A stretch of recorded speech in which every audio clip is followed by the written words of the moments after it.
Welcome to today's webinar. I'm Trident University Marketing Specialist Daniel Sloan, and we're excited to be bringing you today's Culture, Research, and Education webinar titled Novice Teacher Perspectives and Solutions Through Mentoring. The core webinar series is designed to provide faculty, students, and alumni an opportunity to share their research and scholarship with the Trident community. By fostering a culture of professional development and idea exchange, participants will have access to a valuable forum for lifelong learning. This university-wide effort is coordinated by Dr. Heidi Smith-Gilligan, Dean, College of Education, and University's Doctoral Studies Directors.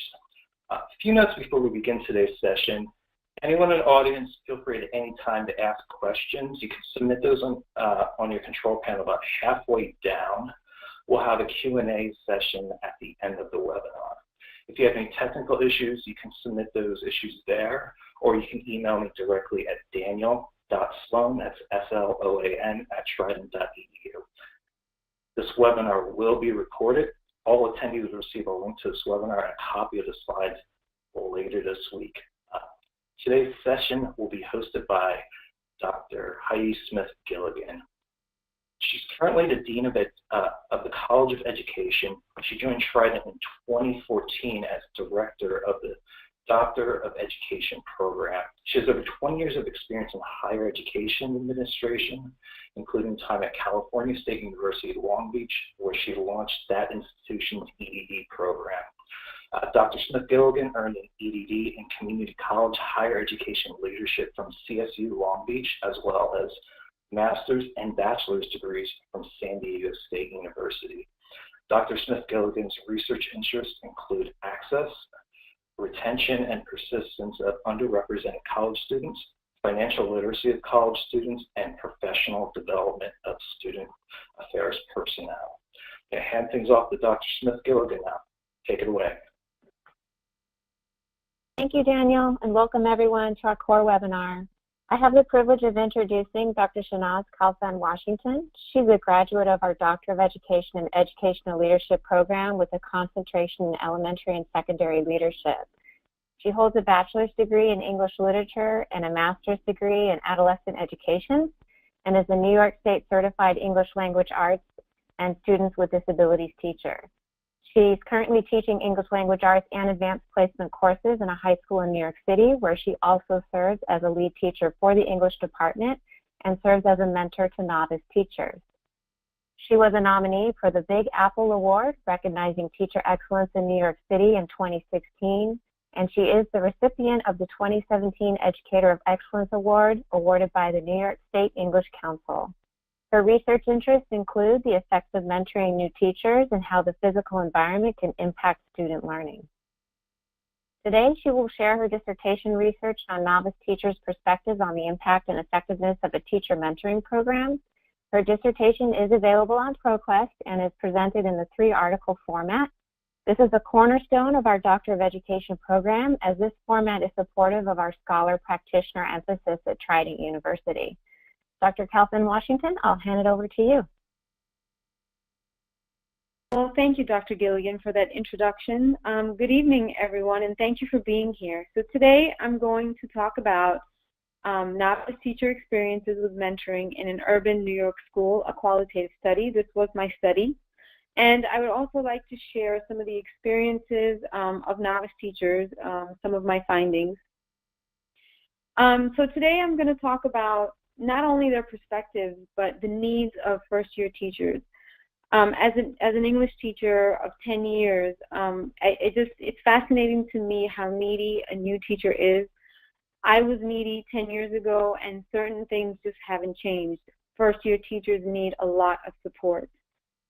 I was privileged to conduct my study with a pilot program that was introduced to the institution, where they started a mentoring program for new teachers.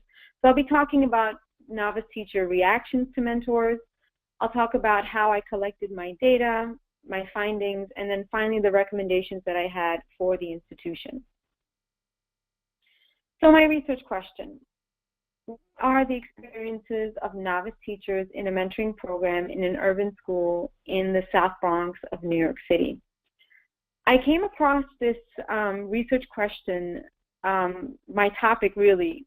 I was a teacher in suburban New York in Westchester for many, many years.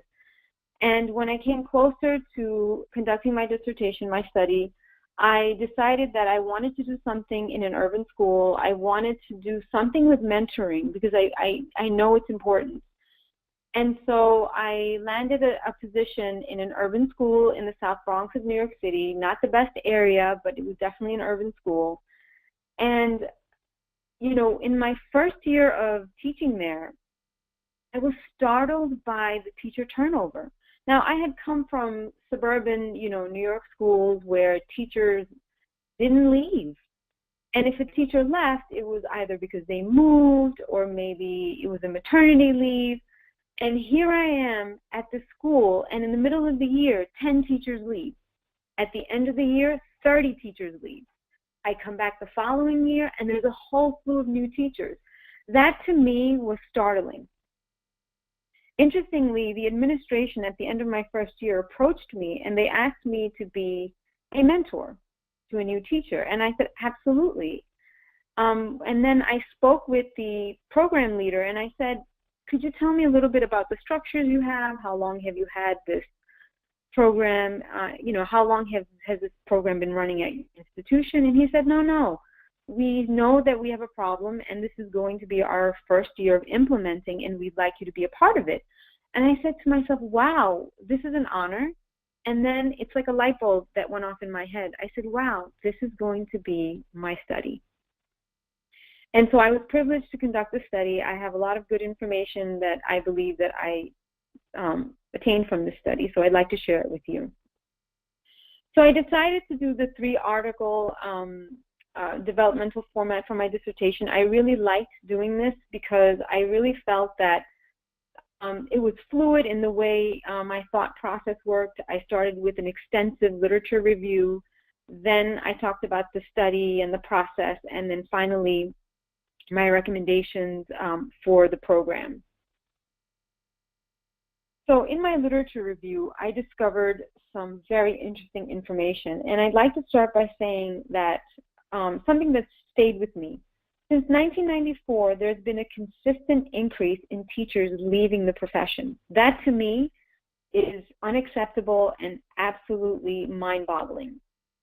Teacher attrition is a growing problem across the nation, and turnover and retention really cost school districts a lot of money, not to mention the inconsistency in the classroom. Recruitment, hiring, training is astronomical for a lot of districts, in the millions. And interestingly, I'm actually on the hiring committee, and it is a tedious and daunting experience to sit there and go from interview to interview looking for the right person, and the gaps that happen in the classroom because you're waiting to hire someone new that fits the position because of someone who just decided to get up and leave in the middle of the school year. 30% of teachers leave by the end of their first year, and even more within 3 years. 40 to 50% of new teachers leave the profession within the first 5 years. This is a real problem. In fact, the urban schools have even a higher turnover rate. In fact, urban schools have a 20% higher turnover rate than compared to the nation. The nation is like at 17, and urban schools are at 20%. And then teacher attrition is even higher among younger teachers. So in my study, I had the privilege, like when I recruited my participants, I had 15 participants, and I had 5 that were in their first year, 5 that were in their second year, and 5 that were in their third year. I don't even know how that worked out. That was just like a coincidence that I had like an even divide there. The data collection process, I did a qualitative study, and I conducted interviews with the teachers, the participants, an administrator, and a consultant. I want to talk a little bit about the type of data that I collected. I actually decided not to interview the mentors, but rather to interview the participants. And the reason for this is because too often the participants are the victims of these mentoring programs. we rarely get to hear, like when I was conducting research, I looked at many different studies, I read different things, different type of research, different type of studies on mentoring programs, and often, you know, the researcher does decide to include the mentor as part of the data. But I wanted to hear their voices, especially since I was trained at the school by the consultant to conduct, you know, to be a mentor. So I went through the whole, you know, all the workshops, and I wanted to hear, based on what we learned, how it was rolled out to the mentees. And that's why I chose not to interview the mentors. And I think I made a good decision because I really liked to hear what they had to say, their voice, and then compare that with what the training materials look like. Compare that with what the administrators expected and what the consultant, his expectations. I also had a demographic questionnaire that asked, you know, basic questions about gender, how many years of teaching experience, and other demographic information. And I used the training materials to compare, you know, compare it to what the participants reported versus the actual training that was conducted. My findings were interesting. I learned that there was ample support at the school through consultants, administrators, colleagues, so many people at the school willing to help and support teachers. Professional development opportunities are amazing at the school. The school is really a productive environment.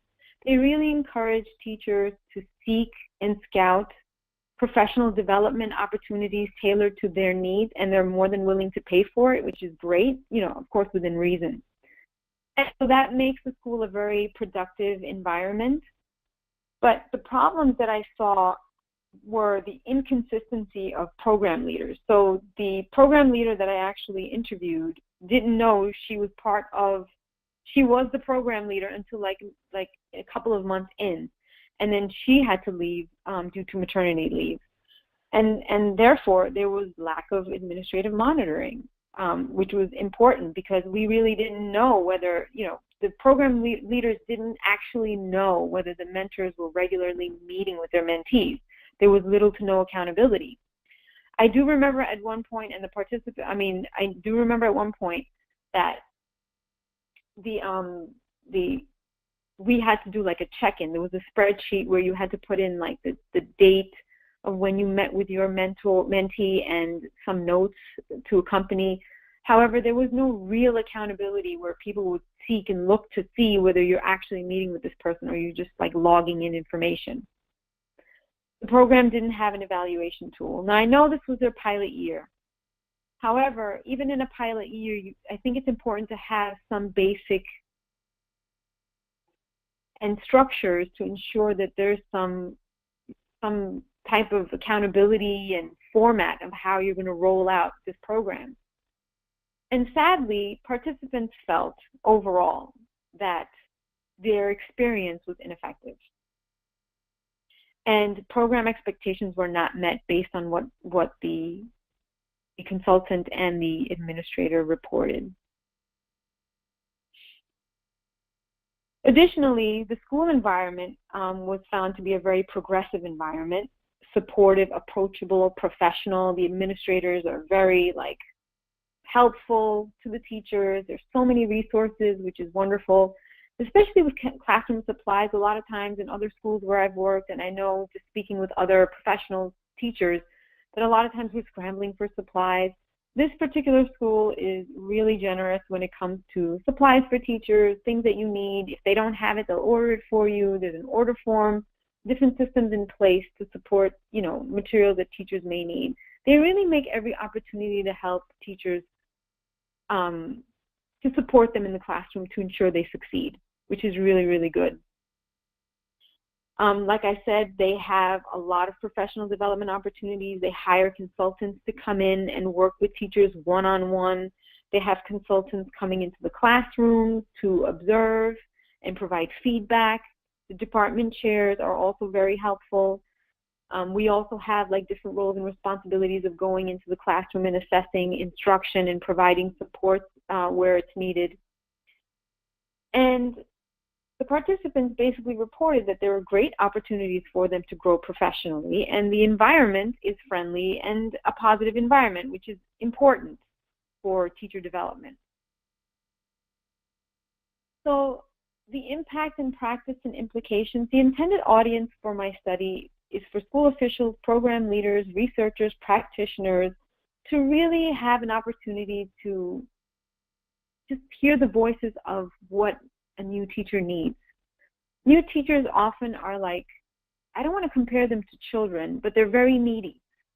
And it's interesting because just this week I have my my mentee this year that I was assigned to, and it's interesting. Like she sent me a text message. I need to see you right now. So I go over there and I'm like, okay, I have like a couple of minutes because I have a class starting in like 5 minutes, so I can. No, stay with me.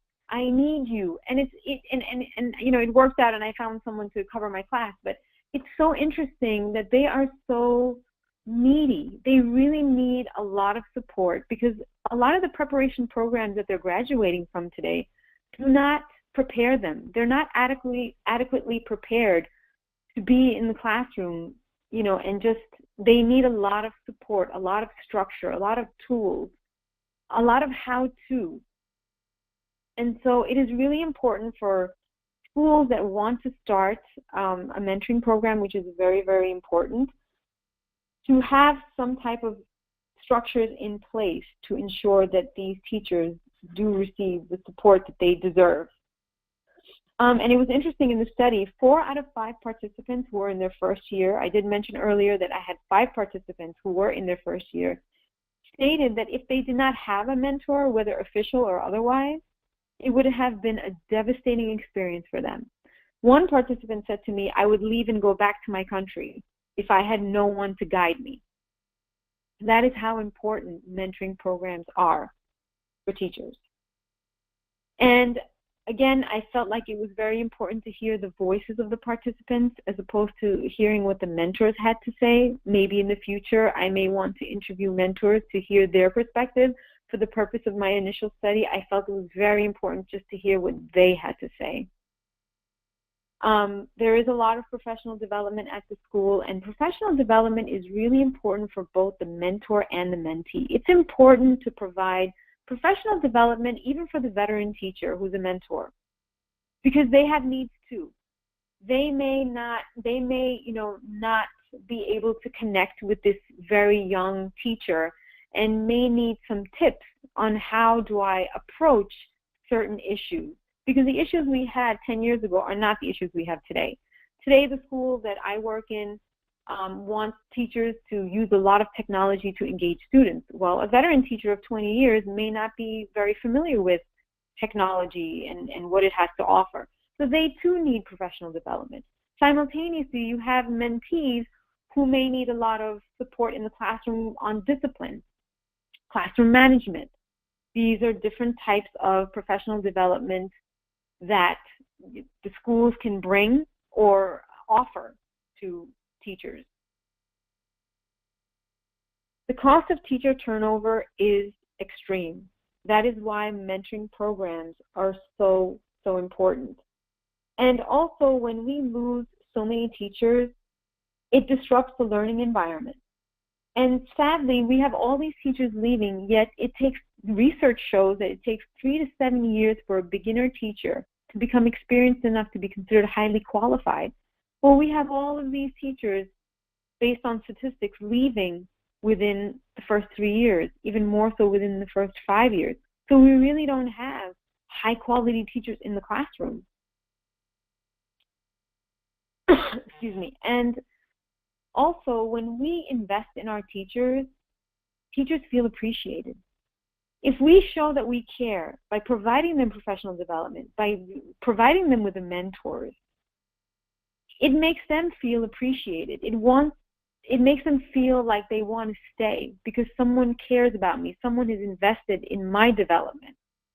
And essentially, the goal is to retain teachers to the school and to the profession. So the next step that I'm looking at is to assess the program in 2 to 3 years. And even if it's not me that's doing this, it's important for any institution who's bringing in mentoring programs to assess the program over the course of time. If you're not doing it every year, every 2 to 3 years, just to monitor what's going on and whether your turnover rates have improved at all. If it's important to assess your evaluation tools, the different tools that you're using, and are they effective? There are many tools out there. 2 tools that I recommended was the logic model, where you develop a roadmap and you can use resources within the school. You have an input, activity, and an outcome.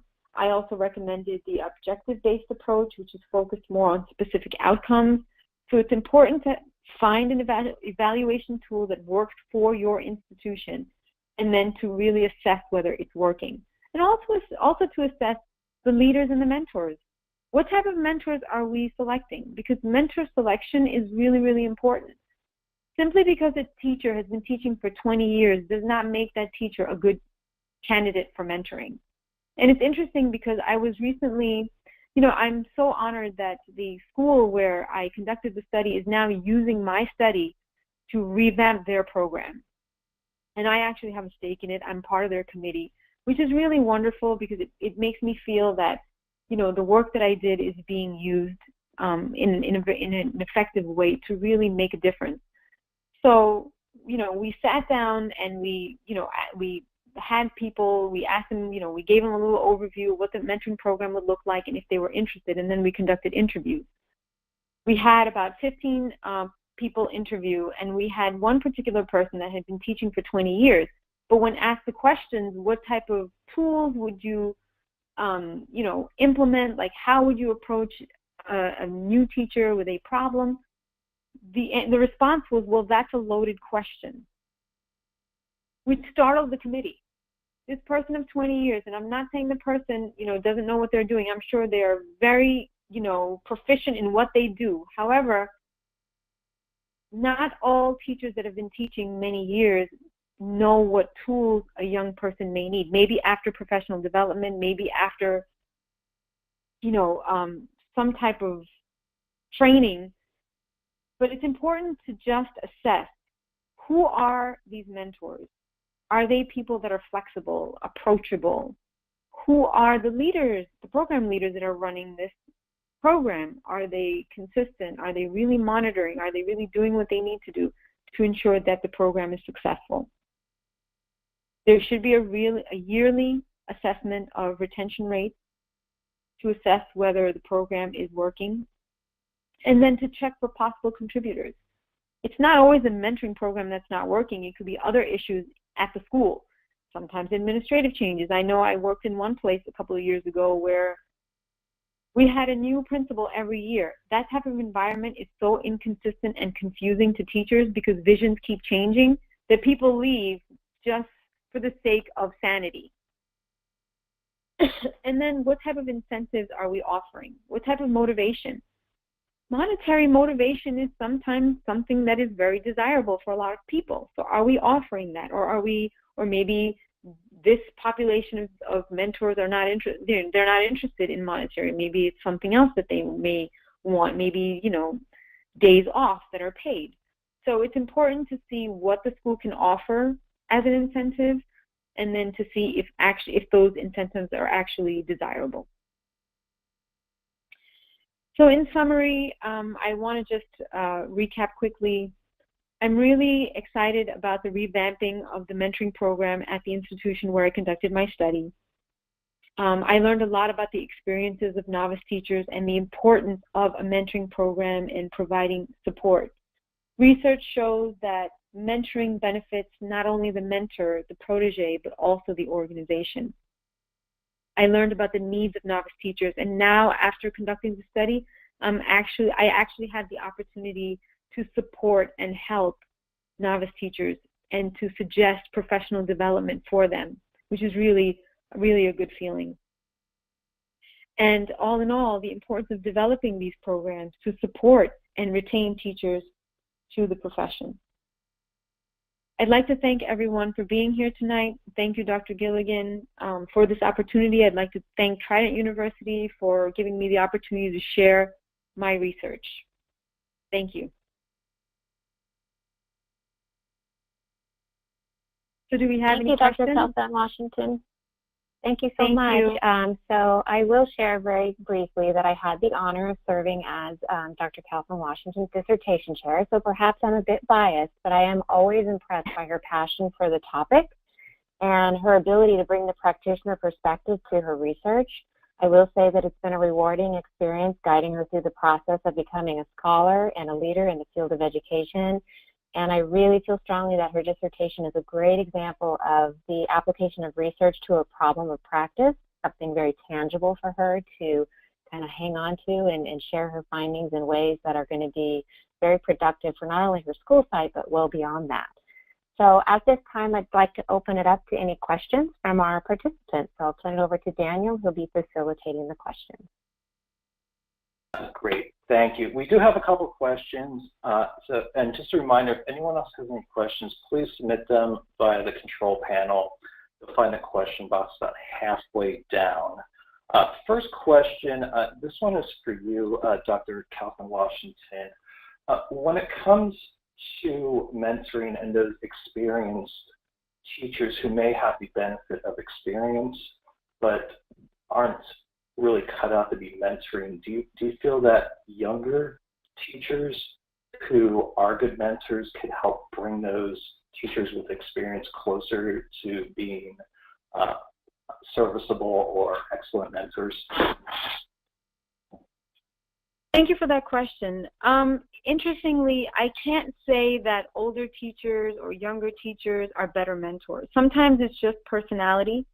However, we had an interesting person, ask for. Sorry, I'm going to re-say that again. We had when we opened up the form to the school for to apply, we had one applicant, young teacher who's only been teaching for about 3 years, very passionate, and something she said like stuck in my mind. She said, you know what?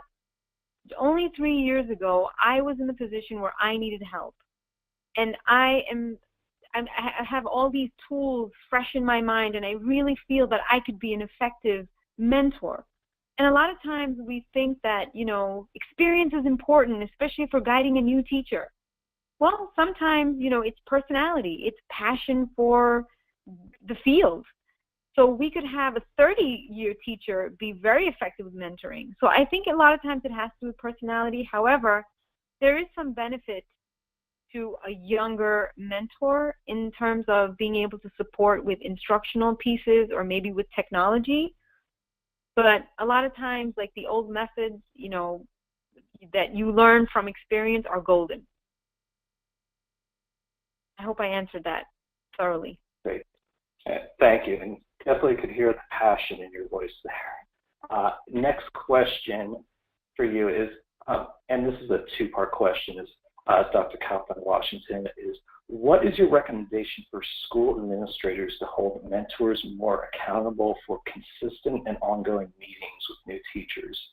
What would that accountability structure look like? Okay, thank you for that question. So mentor accountability is extremely, extremely important. So many of the participants said, I never met with my mentor, or I met with my mentor in passing in the hallway. And so many participants talked about how they really needed their mentor and they just couldn't find a mentor and ended up running to someone in the main office because they were falling to pieces because, a student freaked out on them in the classroom. So I want to say that weekly meetings, documenting those meetings, and having a program leader really monitor that person meeting with them, and also providing mentors with specific tools on how do I tackle classroom management issues, how do I tackle personal issues that are interfering with teaching, how do I tackle the new teacher who's just nervous in front of the classroom. I think it's important to provide mentors with professional development and accountability. Accountability can look like once a week check-in and then someone to oversee to make sure that those meetings are happening. And also to check in with the mentee. Survey monkeys are great just to see if, how the process is between the mentor and the mentee, whether it's working or it's not. So there are many tools that can be used. I don't know if Dr. Gilligan has any suggestions.